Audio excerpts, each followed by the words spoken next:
మా ఊరు ఆంధ్రప్రదేశ్ రాష్ట్రంలో పలమనేరు తాలూకు చిత్తూరు జిల్లాలో పలమనేరు తాలూకాలో గంగవరం మండలంలో బత్తనపల్లి గ్రామము.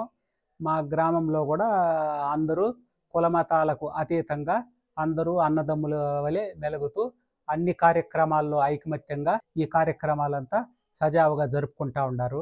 మా ప్రాంతంలో కూడా చాలా ప్రాంతాల్లో అరివు భారత్లోని కార్యక్రమాల్లో మేము కూడా ఒక సభ్యుడిగా పాలు పంచుకొని ఈ ప్రాంతం అంతా కూడా పర్యటించి ఆయనకు సహకరించి గాంధీజీ ఆశయాలకైతేమి వేమన ఆశయాలకైతే ఏమి మేము కూడా ఆ సంఘంలో సంస్కర్తలుగా పనిచేస్తూ ఈ విధంగా అరివు భారత్లో ప్రధాన మెంబర్గా ఉన్నటువంటి డాక్టర్ శివప్ప గారి ద్వారా ఈ కార్యక్రమాల్లో మేము కూడా ముందుండి ఆయన సహాయక సహకారాలు అందిస్తున్నాం. వేమన కూడా అస్పృశ్యత నివారణ కొరకు చాలా పద్యాలు రాసినారు. ఆయన దాదాపు 12,000 పద్యాలు రాస్తూ 12,000లో సగం పద్యాలని అస్పృశ్యత నివారణకు సంబంధించే రాసినారు.